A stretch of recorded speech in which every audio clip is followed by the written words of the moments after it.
내가 여호와를 항상 송축하며 내 입술로 항상 주를 찬양하리이다. 내 영혼이 여호와를 자랑하리니 곤고한 자들이 이를 듣고 기뻐하리로다. 나와 함께 여호와를 광대하시다 하며 함께 그의 이름을 높이세. 하나님은 영이시니 예배하는 자가 영과 진리로 예배할지니라.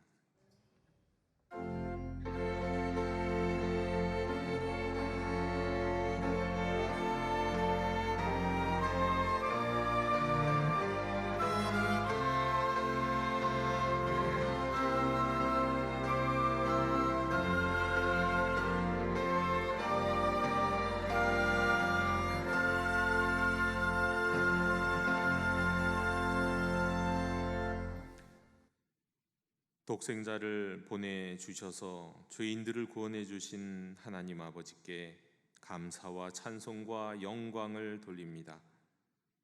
오늘도 주님께 구원받은 백성, 사랑받는 자녀들이 찬송과 경배를 드리기 위해 거룩한 곳에 이르렀습니다. 하나님을 열망하며 간절히 기도하고 믿음으로 응답을 기다리오니 구하는 이들에게 좋은 것으로 채워 주시옵소서. 진리의 음성을 듣고자 말씀이 떨어지는 강단 앞에 겸손히 엎드려 싸우니 깨닫게 하여 주옵소서.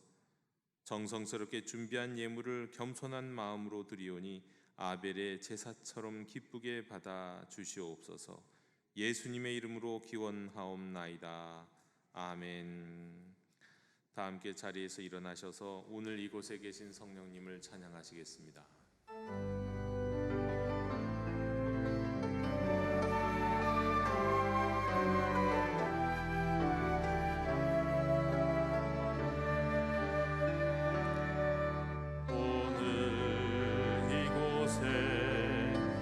계신 성령님, 우리에게 말씀하시고 우리를 가르치소서. 닫힌 우리 맘 열어주시고 주의 빛으로 밝혀 우리를 인도하소서.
죄인들을 외면하지 않으시고 회개하고 돌아올 때마다 사랑으로 받아주시는 하나님 아버지, 용서해 주시옵소서.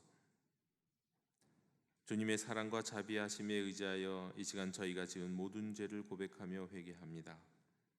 주님, 저희는 예수님의 십자가 은혜로 구원받아 하나님의 자녀로 거듭난 저희들이지만 아직도 옛사람의 악한 행실을 버리지 못하고 죄악 가운데 살아가고 있습니다.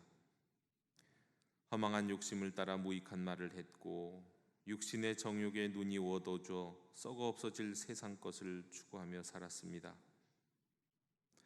성령님께서 주시는 신령한 즐거움보다는 세상이 주는 말초적인 자극을 쫓아갈 때가 더 많았습니다.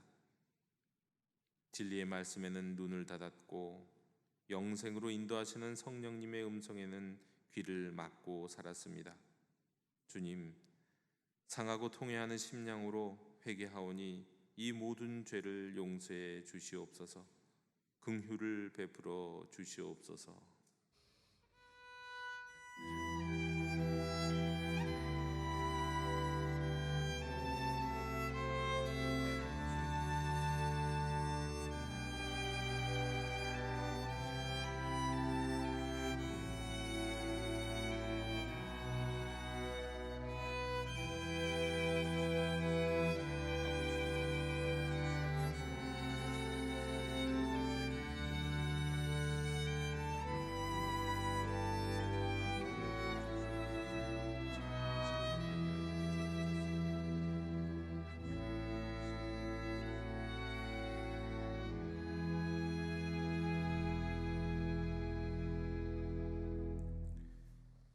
우리가 아직 죄인 되었을 때에 그리스도께서 우리를 위하여 죽으심으로 하나님께서 우리에 대한 자기의 사랑을 확증하셨느니라. 아멘. 나는 전능하신 아버지 하나님 천지의 창조주를 믿습니다. 나는 그의 유일하신 아들 우리 주 예수 그리스도를 믿습니다. 그는 성령으로 잉태되어 동정녀 마리아에게서 나시고 본디오 빌라도에게 고난을 받아 십자가에 못 박혀 죽으시고 장사된 지 사흘 만에 죽은 자 가운데서 다시 살아나셨으며 하늘에 오르시어 전능하신 아버지 하나님 우편에 앉아 계시다가 거기로부터 살아있는 자와 죽은 자를 심판하러 오십니다. 나는 성령을 믿으며 거룩한 공교회와 성도의 교제와 죄를 용서받는 것과 몸의 부활과 영생을 믿습니다. 아멘. 다 함께 자리에 앉으셔서 성시교독 48번을 교독하시겠습니다. 여호와여, 주의 백성에게 베푸시는 은혜로 나를 기억하시며 내가 주의 택하신 자가 형통함을 보고 주의 나라의 기쁨을 나누어 가지게 하사 우리가 우리의 조상들처럼 범죄하여 우리의 조상들이 애굽에 있을 때 주의 기이한 일들을 깨닫지 못하며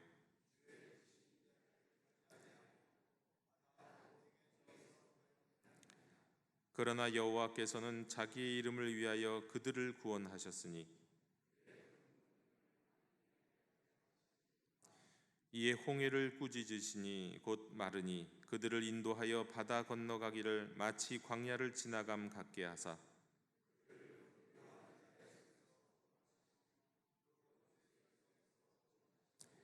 그들의 대적들은 물로 덮으심에 그들 중에서 하나도 살아남지 못하였도다.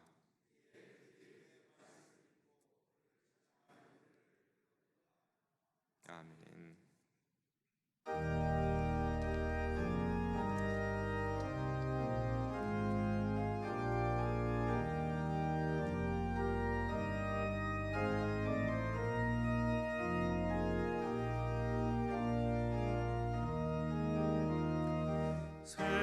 세상의 헛된 신을 버리고 하나님 이름 높여 기리세 온 천하 백성 모두 나와서 다 같이 하나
영원 전부터 영원까지 계시며 만물을 창조하시고 다스리시는 여호와 하나님, 주님의 이름을 찬양합니다.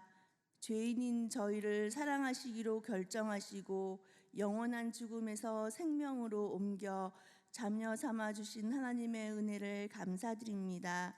깊어가는 가을, 자연 만물을 통해 하나님의 풍성하심과 아름다우심을 깨닫게 됩니다. 더럽고 부패한 우리의 마음을 날마다 예수 그리스도의 피로 새롭게 하셔서 우리를 세우신 그곳에서 빛과 소금으로 살도록 인도하시니 감사합니다. 거룩한 주일 아침 예배로 나아온 성도들을 기쁘게 받아 주옵소서.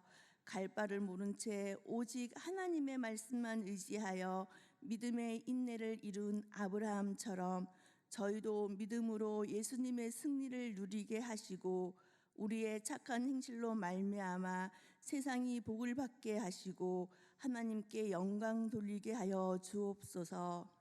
하나님, 저희가 딛고 있는 이 땅의 고통을 돌아보아 주옵소서.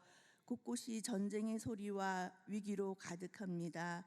악한 목적을 위하여 하나님의 이름을 망령되이 부르고 폭력과 살생이 일어나고 있는 그 땅에 하나님의 평화가 임하옵소서.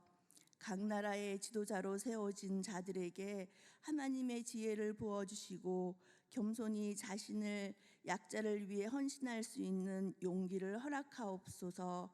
도림동 가운데 영도교회를 세우시고 지금까지 돌보시고 인도하시니 감사합니다.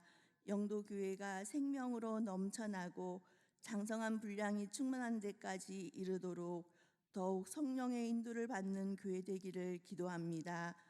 오늘부터 시작하는 더 나은 부모 만들기 모임을 통하여 부모들이 자녀를 하나님의 사람으로 양육하여 영도교회와 한국교회의 다음 세대가 소망이 넘치도록 역사하여 주옵소서.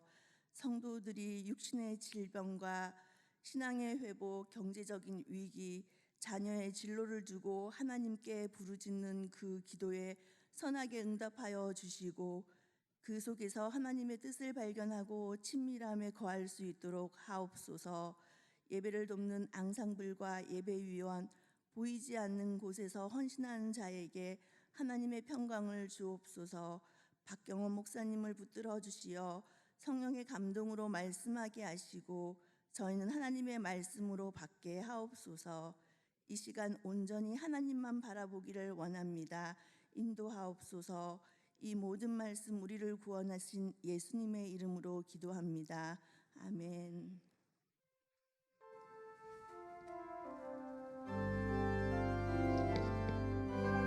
하늘에 계신 우리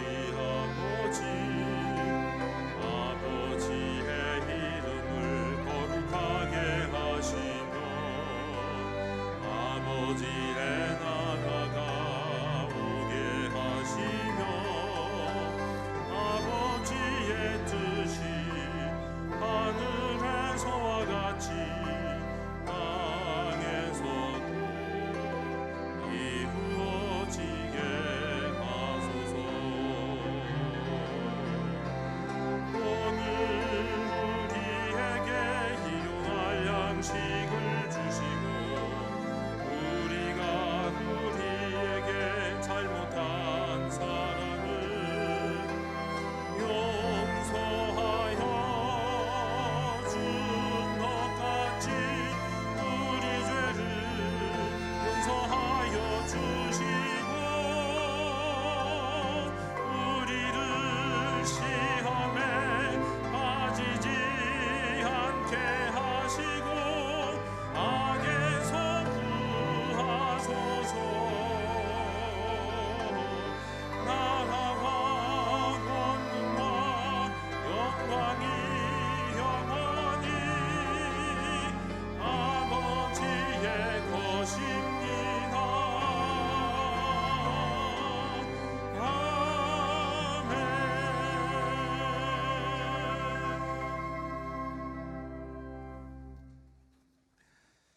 교회 실천을 전해드리겠습니다. 우리 예배하는 공동체 영도교회에 오신 모든 분들을 축복하고 환영합니다. 세례 입교를 위한 교육이 오늘부터 시작됩니다. 더 나은 부모 일기 개강 오늘부터 역시 시작이 됩니다. 우리 자녀 양육으로 치열하게 고민하고 기도하는 더 나은 부모 일기, 우리 참여 가정이 은혜 가운데 거할 수 있도록 기도해 주시기 바랍니다. 우리 10가정을 원래 목표로 했었는데 12가정이 일기를 시작하게 되었습니다. 수험생과 취업준비생을 위한 기도회 다가왔습니다. 우리 2024년 대학 수학능력 시험이 11월 16일인데요. 우리 수험생과 취업준비생을 위해서 여러분 기도해 주시기 바랍니다. 우리 그날 기도회는 목요일 이 본당에서 진행하도록 하겠습니다. 이 시간 지역 주민과 함께하는 가을 음악회 우리 광고 영상을 잠시 시청하시겠습니다.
참 은혜로운 시간이 될 줄로 믿습니다. 우리 지역 주민들, 이웃들을 초대해서 여러분 주보사회에 있는 이 초청장을 주시면서 함께 초대해서 이 자리에 함께 오시면 그 안에는 은혜로운 찬양과 또 노래들을 통하여 또 우리에게 감동을 주는 시간이 있을 것입니다. 많은 분들과 우리 다음 주 금요일, 오는 금요일 말고 그 다음 주 금요일에 우리 함께 하실 수 있었으면 좋겠습니다.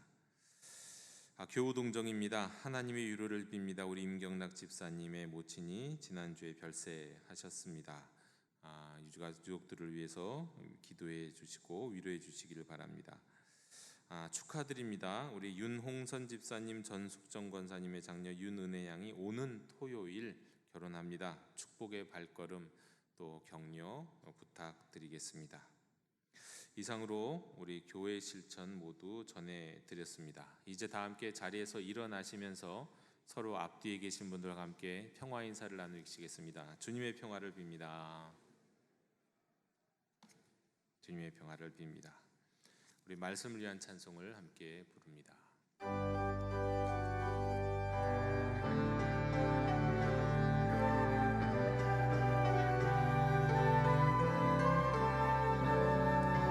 말씀하소서 여호와여, 온 맘 다하여 듣겠나이다. 성령 하나님이여 평화 내려주소서.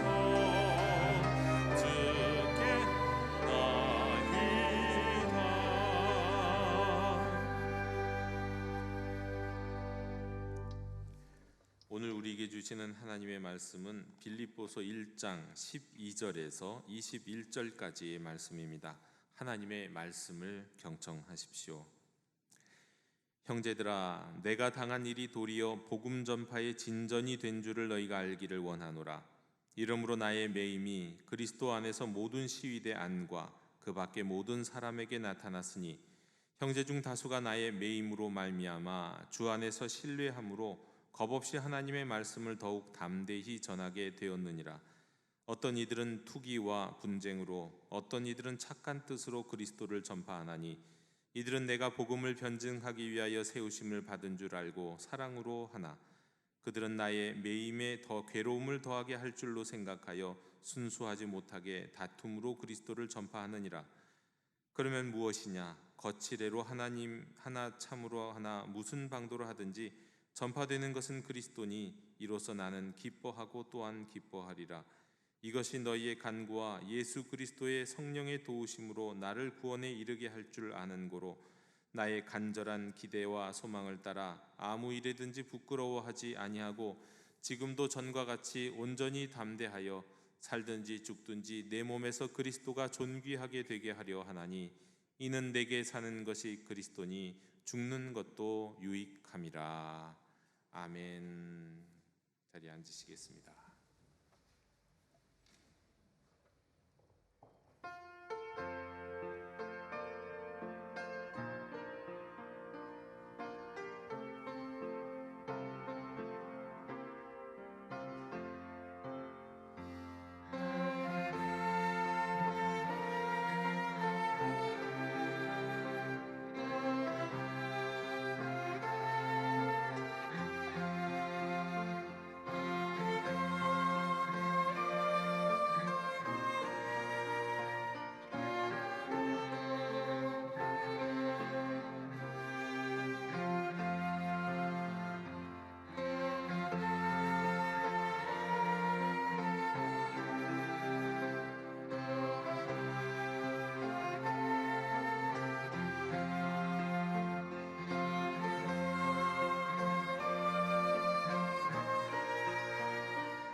아멘. 밤새 달려서 새벽에 종착지에 도착하는 어느 고속버스 기사가 이제 목적지에 이르게 돼서 이제 잠든 손님들을 깨우면서 안내 방송을 이렇게 했답니다. 잠시 후에 이 차는 목적지에 도착합니다. 부산까지 여러분을 모시게 돼서 영광으로 생각합니다. 안녕히 내리십시오. 그러자 승객들이 웅성거리기 시작했습니다. 왜냐하면 그 차에 타고 있던 사람들은 모두 마산으로 가는 손님들이었기 때문입니다. 당황한 기사는 차에서 내려서 차 앞에 붙은 행선지를 확인하고는 차에 올라와서는 손님들에게 다시 이렇게 안내 멘트를 했습니다. 죄송합니다. 제가 차를 잘못 탔습니다. 운전기사가 차를 잘못 타서 차가 엉뚱한 데 가게 된 겁니다. 제가 언젠가부터 청소년 또 우리 청년들을 권면할 때 자주 사용하는 표현 가운데 이런 표현이 있습니다. 인생은 속도가 아니라 방향이 중요하다고요. 저만 쓰는 말이 아니라 많은 분들이 사용하시는 말이더군요. 인생은 속도가 아니라 방향이 중요하다. 그런데 문제는 그 방향을 어떻게 아느냐 하는 겁니다. 어디로 어떤 방향으로 가야 하는가. 이 각자 인생에 맞는 맞춤형 인생 지도가 있는 것도 아닌 것 같고 내가 무엇을 해야 될지 어디로 가야 할지 알기 어렵기 때문입니다. 심지어 지금 내가 가고 있는 이 길이 맞는 길인지도 모르겠습니다. 제대로 가고 있는 것인지 그냥 어떻게든 그냥 먹고 살기 위해서 어쩔 수 없이 하는 것인지 지금까지 살아온 날들을 봐도 그렇고 앞으로 살아갈 날들을 생각해 봐도 그렇습니다. 잘 모르겠습니다.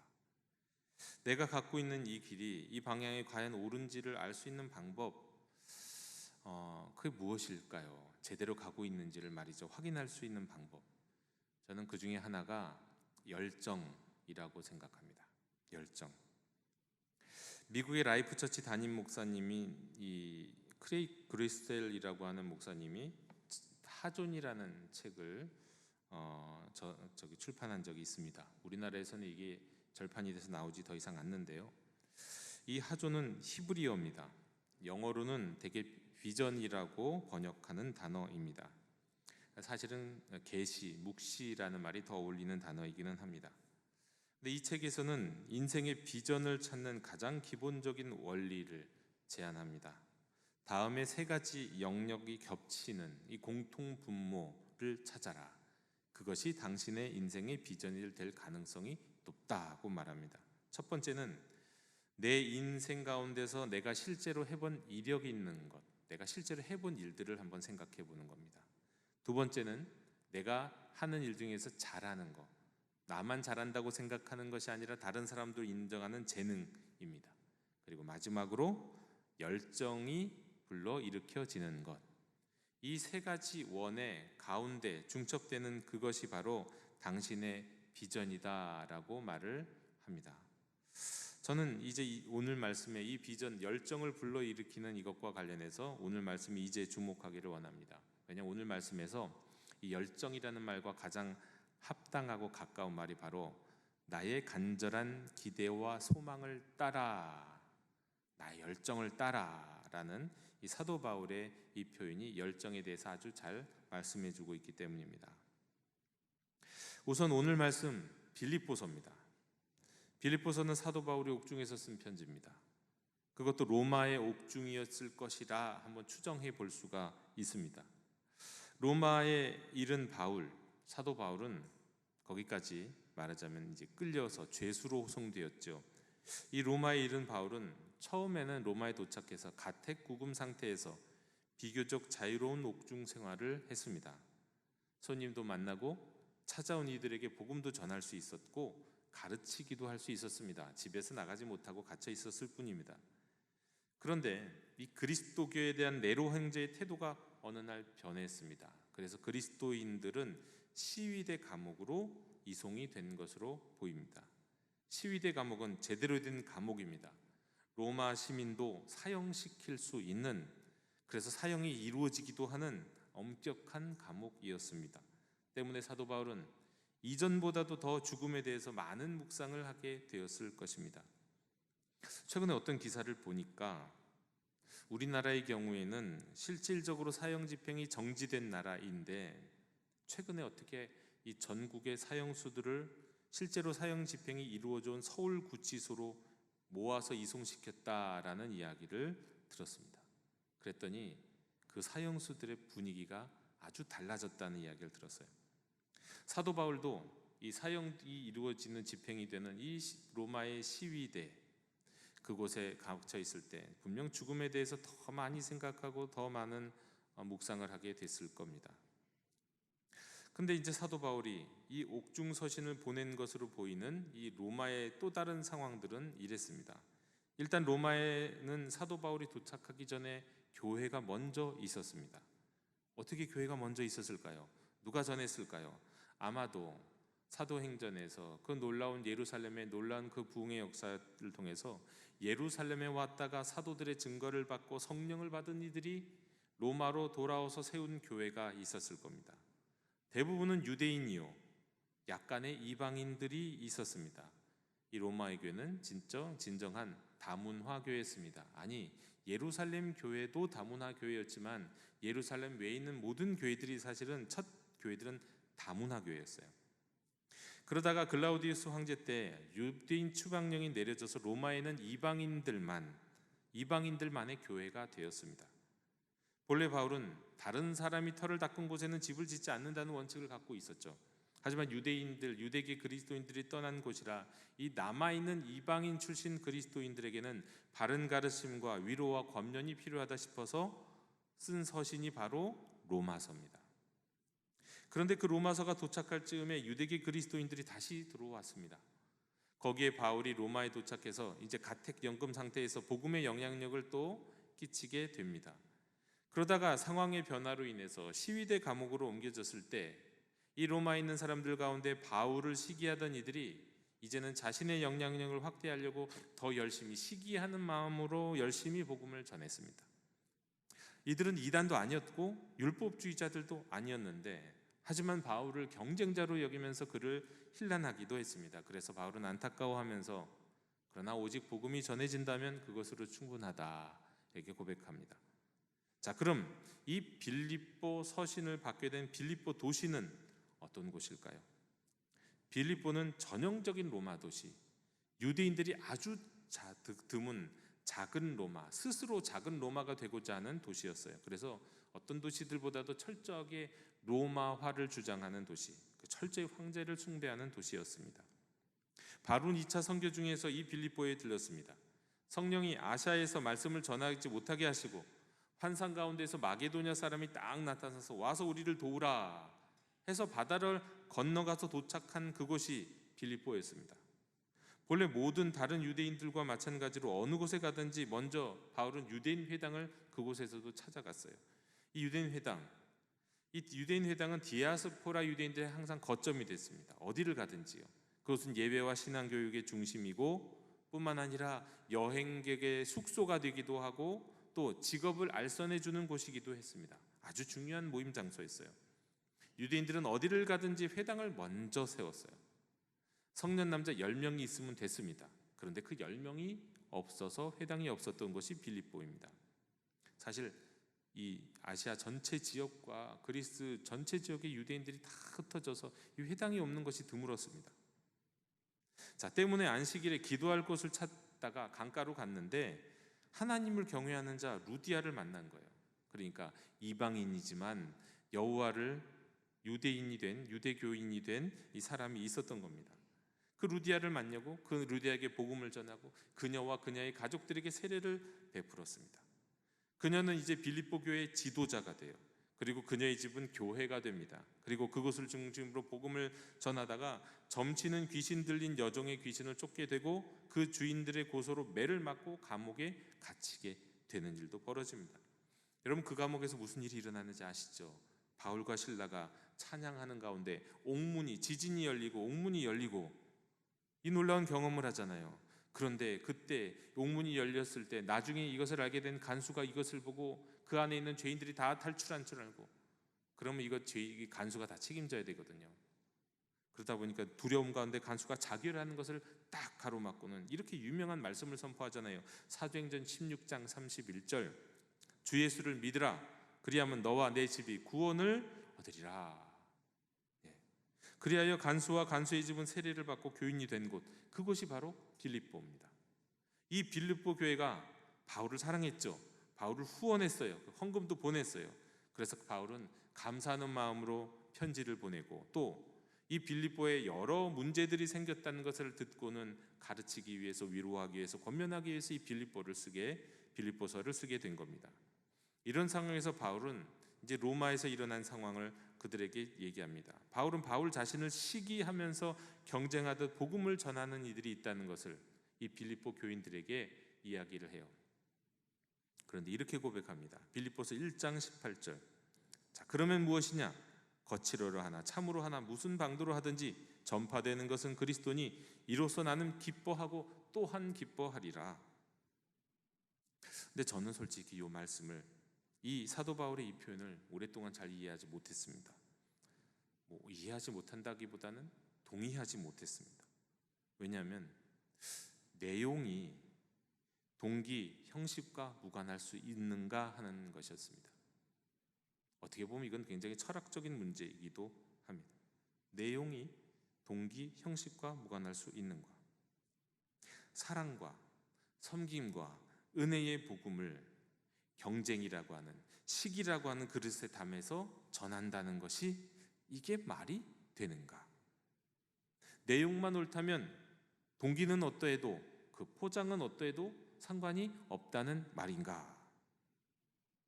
물론 사도 바울도 모든 것이 가하다고 하지는 않습니다. 예를 들어 칼을 들이대면서 이 복음을 받아들여 라고 전하는 건 당연히 합당하지 않죠. 그럼에도 방법이 그게 악한 것이 아니라면 동기가 옳지 않다 하여도 전파되는 것이 그리스도요 복음이라면, 네? 젊은이들이 많이 쓰이는 표현, 저희 아이가 집에서 그 말을 많이 하거든요. 놀리듯이 쓰는 표현 중에 이게 있어요. 오히려 좋아. 오히려 좋아. 네, 이런 말을 많이 쓰는데 오히려 좋아인 겁니다. 왜요? 복음, 그 내용의 아름다움과 고귀함과 능력이 전하는 자의 동기, 전하는 자의 그 포장이 가진 인간적인 모습과 불완전함을 뛰어넘고는, 뚫고는 빛을 발하면서 능력을 발하기 때문에 그렇습니다. 한 목사님이 대형교회를 이제 목회하게 되셨어요. 그리고 이제 자신도 이제 유명해지셨어요. 그러면서 이제 교계에 많은 유명하고 능력 있는 목사님들과 교제를 하게 됐습니다. 그러면서 그 목사님이 고백한 사실이 이겁니다. 자기가 만난 능력 있고 유명한 목사님들을 보니까 한 분 한 분을 보니까 어떤 면에서는 다 부족한, 인격적으로 부족한 점들이 다 있는 목사님들이라는 거예요. 인격적으로는 부족하더라는 거예요. 뭔가가. 근데 그 목사님들을 통해서 이루시는 하나님의 역사는 또 분명했다는 거예요. 그래서 도대체 하나님은 이분들의 어떤 면을 보시고 이렇게 사용하시는가가 궁금했답니다. 그래서 그분들과 교제하다가 어느 순간에 딱 떠오르는 생각, 이게 바로 공통점이구나 싶었답니다. 그건 바로 열정이었어요. 열정. 복음에 대한 열정, 하나님 나라에 대한 열정 말이죠. 여러분, 열정적인 사람들은 특징이 있습니다. 어떤 면에서 이분들은 매우 목표지향적이라는 겁니다. 이 목표지향적이라는 말은 우리 오늘날 현대인들에게 그렇게 꼭 좋은 말로 사용되지는 않습니다. 이건 성숙하지 못한 것, 마치 좀 이류처럼 여겨지기도 하죠. 본질을 무시하고 방법, 이게 옳고 그름 무시하고 그냥 일단 성공만 하면 된다는 식으로 생각하기 때문에 무조건 목표를 이루려 하는 것처럼 생각되기 때문에 그렇습니다. 하지만 여기서는 중요한 것은 목표가 무엇이냐가 중요한 거죠. 이들의 목표는 가장 아름답고 가장 고귀하고 가장 높고 가장 진실한 복음이기 때문입니다. 구원에 꼭 필요한 복음이기 때문에, 생명의 복음이기 때문에 그 복음이 모든 이들에게 꼭 필요한 것이기라 이 목표지향적인 사람과도 같은 모습을 보일 때가 있다는 거예요. 그것을 위해서라면, 생명을 구할 수만 있다면, 우리 교회 안수 집사님 가운데 60 중반이 넘으셨어도 오래전부터 꾸준히 헌혈을 하시는 분이 계십니다. 여러분, 의사들을 헌혈 안 한대요. 의사들은 헌혈을 안 한대요. 헌혈이 몸에 별로 나쁜 게 아니라면 헌혈을 왜 안 하겠습니까? 잘 안 해요. 그런데도 불구하고 그분은 꾸준히 헌혈을 하세요. 지금도. 왜요? 헌혈은 피를 만들고, 피는 생명을 살리기 때문이에요. 그것을 통해 하나님께, 이웃을 위해 선한 일을 하고 계시는 거예요. 피는 생명이기에, 그래서 소중하게 지금까지 헌혈을 하시는 거예요. 피는 생명입니다. 근데요, 저는요, 개인적으로 생명을 살리기 위해서라나 고귀한 뜻이 아니라, 솔직히 개인적으로 예전에 그런 적이 한 번 있었습니다. 신학교 다닐 때 전철에서 내려서 신학교로 가는 중에 그냥 다른 이유가 없이요, 배가 고픈 거예요. 배가 고픈데 밥 먹을 돈이 그때는 없었어요. 근데 여러분, 헌혈을 하면 간식을 주잖아요. 그래서 정말 순수하게 배가 고픈 동기로 헌혈을 한 적이 있어요. 여러분, 이 나쁜 걸까요? 여러분, 이렇든 저렇든 중요한 것은 피는 생명이잖아요. 그 피가 없으면, 생명이 없으면 다른 사람이 죽음에 이르게 되는 거예요. 따라서 그 피가 어떤 동기로 만들어지든지, 또한 어떤 포장에 담겨 전달이 되든지, 중요한 것은 생명인 피가 전달이 되는 거예요. 생명이 전달되는 게 다른 어떤 것보다 중요하다는 거예요. 사도 바울은 바로 이런 생명에 대한, 복음에 대한 자신의 열정을 이렇게 표현합니다. 사도의 빌립보서 1장 20절에 보면 바로 이 표현, 나의 간절한 기대와 소망을 따라. 나의 간절한 기대와 소망, 이게 열정이에요. 사도 바울의 열정이에요. 여러분, 열정은 단지 에너지가 많은 거 아닙니다. 어떤 분은 에너지가 많은 분이 있잖아요. 뭐든지 열심히 하고 뭐든지 열심히 최선을 다하는. 근데 이 열정은 단지 에너지가 많은 게 아니에요. 아무거나 열심히 하는 것을 말하는 게 아닙니다. 그것은 방향을 가지고 있는 간절한 기대와 소망입니다. 생명을 살리고 구원하기 위해서 복음이 전파되는 것을 향한 간절한 기대와 소망입니다. 사도 바울에게는 바로 이 열정이 있었어요. 하지만 여러분, 이 열정은 사도 바울에게 있어서 그의 직업이나 사업과 같은 것을 뛰어넘는 방향의 열정이었습니다. 직업, 그가 하는 일, 이것을 뛰어넘는 거예요. 그보다 더 높은 차원이에요. 그리고 이것은 사도 바울에게만 해당되는 게 아니라 오늘 우리 모든 그리스도인들에게도 해당되고 필요한 열정입니다. 여러분, 사도 바울이 말하는 나의 간절한 기대와 소망은 우리 모두의 간절한 기대와 소망이어야 됩니다. 여러분, 사도 바울의 직업이 따로 있었던 거 아시나요? 여러분, 사도 바울이 직업이 선교사인 줄 아십니까? 세상적인 말에서 사도 바울에겐 직업이 따로 있었어요. 텐트 메이커, 천막 기술자였어요. 그러나 그가 그 직업을 평생 온전히 감당할 수 있었을까요?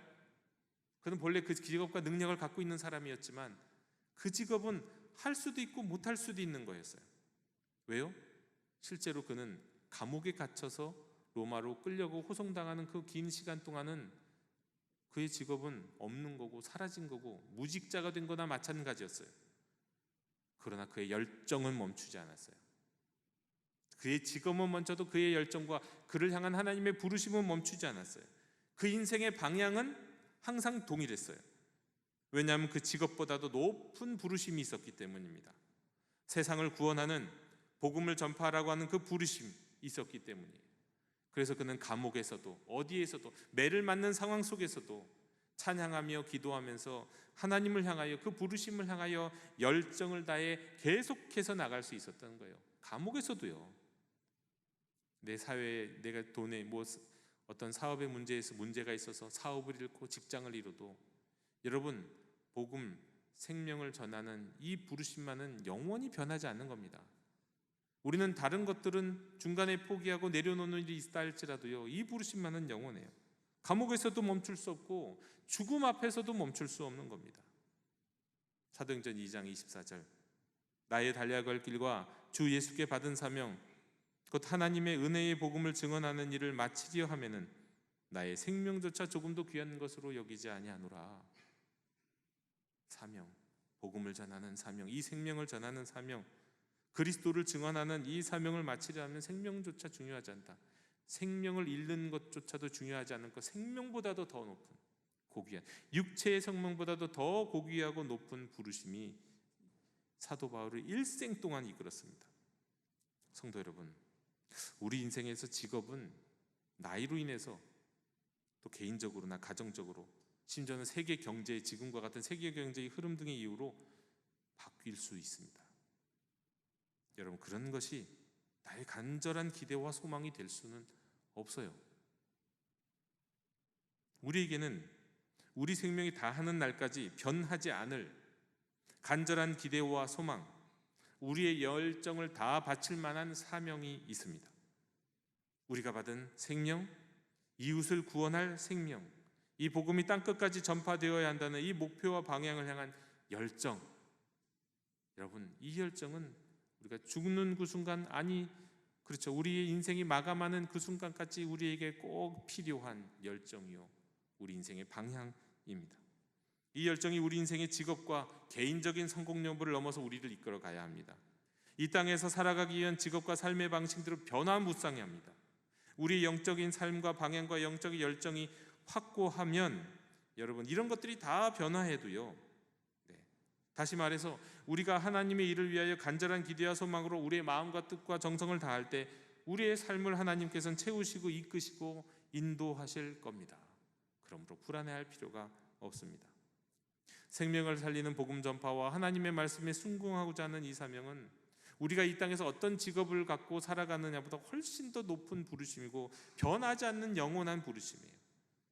우리는 이 높은 부르심을 향해 열정을 가지고 나아가야 합니다. 그러므로 우리의 기도는 하나님, 우리의 열정을 회복시켜 주옵소서. 사도와 바울과 같은 열정을 주옵소서.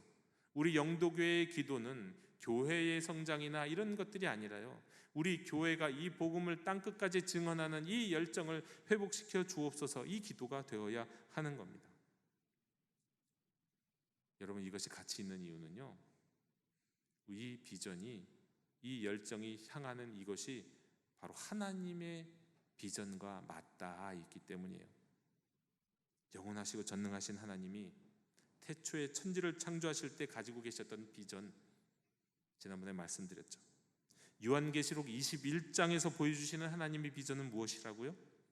온 우주 만물이 하나님의 영광이 드러나는, 하나님의 생명을 무한히 공급받는 하나님의 성전, 하나님의 지성소가 되어서 그 안에 있는 하나님의 백성들은 그 안에서 하나님으로부터 영원한 생명을 공급받고 누리면서 하나님과의 사이에 일점의 거리낌도 없이 하나님과의 친밀함 속에서 살게 하시려는 그 하나님의 비전이에요. 거기에서 살 수 있는 영원한 생명을 누리게 살 수 있게 하시기 위해서 우리를 이 육체가 아니라 새로운 육체, 부활의 육체로 다시 태어나게 하신다고 하는 이 비전이요, 바로 이 비전과 맞닿아 있기 때문입니다. 김동호 목사님의 페이스북을 통해서 알게 된 이야기입니다. 아주 최근에 발간된 책 가운데 경제학이 필요한 순간이라는 책이 있습니다.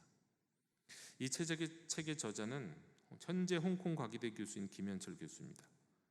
이 김현철 교수는 과거에 높은 뜻숭이 교회를 다녔고 그 교회 장학생 출신입니다. 근데 그는 본래 연대 의대를 진학했어요. 그래서 의사가 되었고 의학 박사가 되었습니다.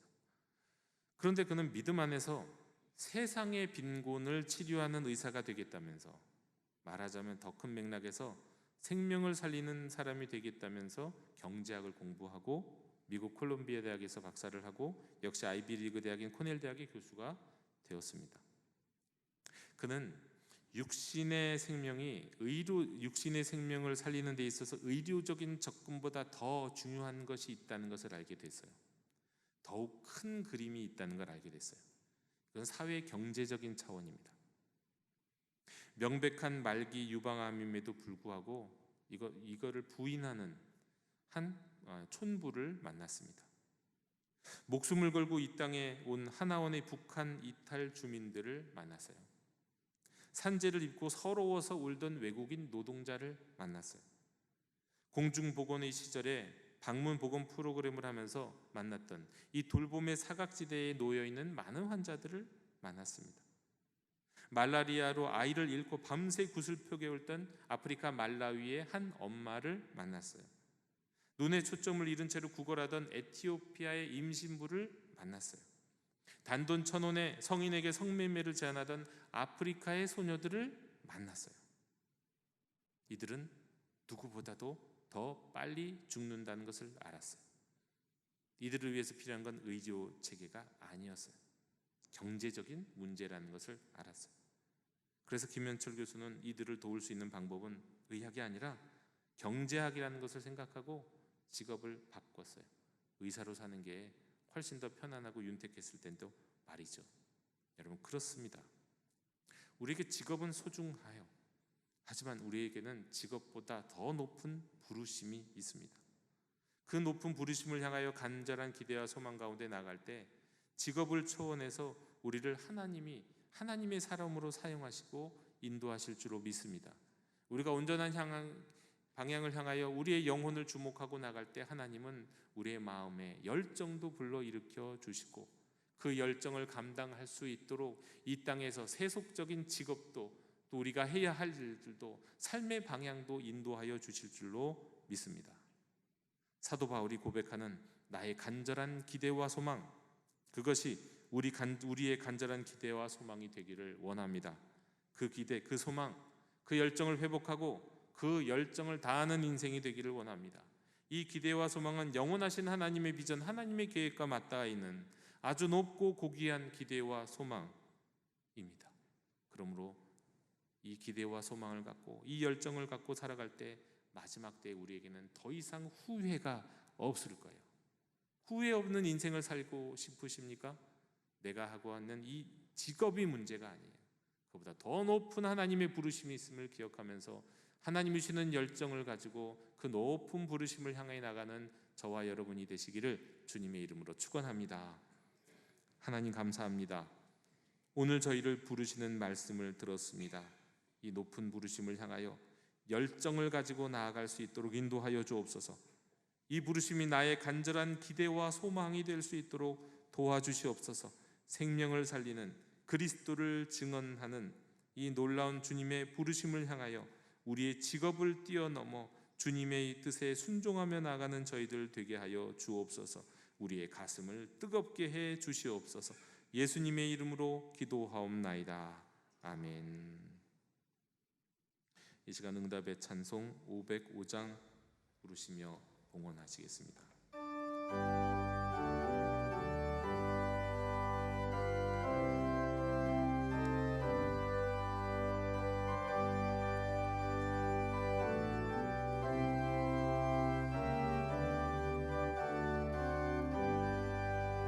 온 세상 위하여 나 복음 전하리. 만 백성 모두 나와서 주 말씀 들으라. 죄 중에 빠져서 헤매는 자들아, 주님의 음성 듣고서 너 구원받으라. 전하고 기도해 매일 증인 되리라.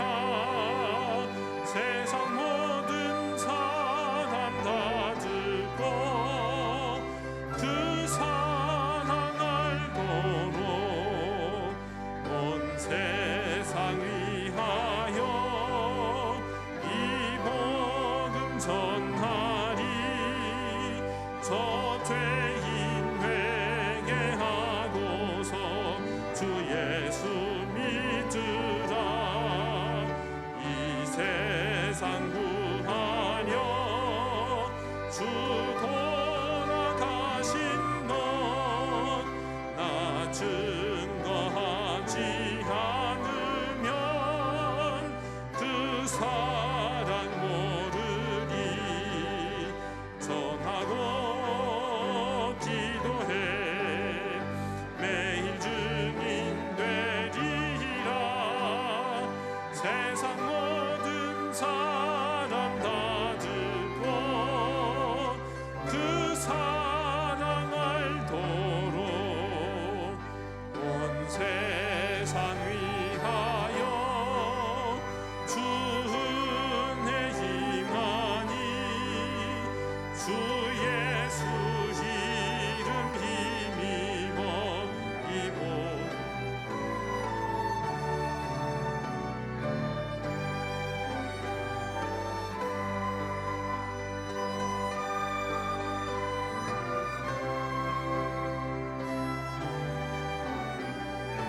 기든지 느끼고 힘쓰리.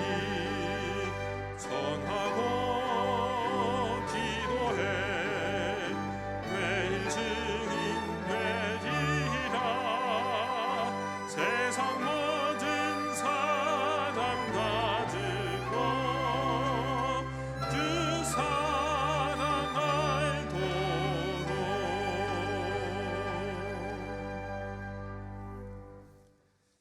저희들의 손을 복되게 하셔서 주 앞에 예물을 드리게 하시고 마음을 모아 우리의 삶을 주님께 헌신할 수 있도록 허락하신 하나님 감사드립니다.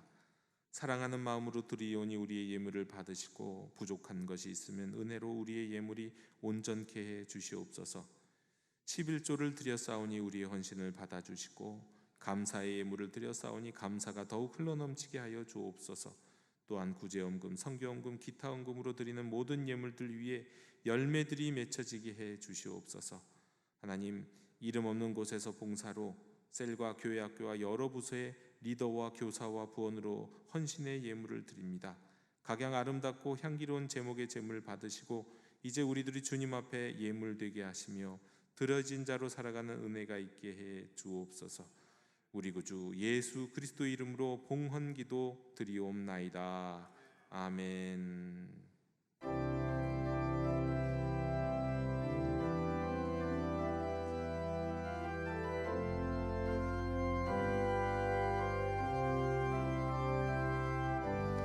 말 앞에서 경외함으로 주께 홀로 섭니다. 생명의 말씀 읽고 순종해 주를 예배합니다. 기록된 말씀 힘이 진리로 우리 거룩해 하며 거룩한 말씀 세세 영원히 복음이 되어 말씀하시네. 하나님 말씀에 두려워 떠는 자 그 말씀에 생명을 거는 자 한 사람 찾으시는 주님의 약속을 믿어 하나님 말씀에 운명을 거는 자 순종하며 주 따라가는 자 영원한 하나님 나라 이뤄갈 주의 교회여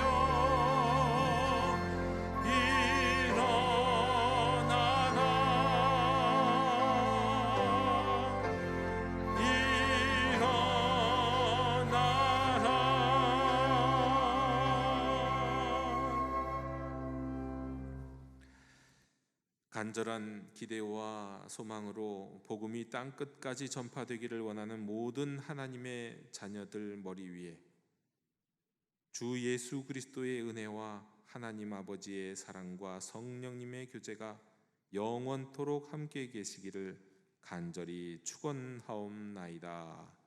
아멘.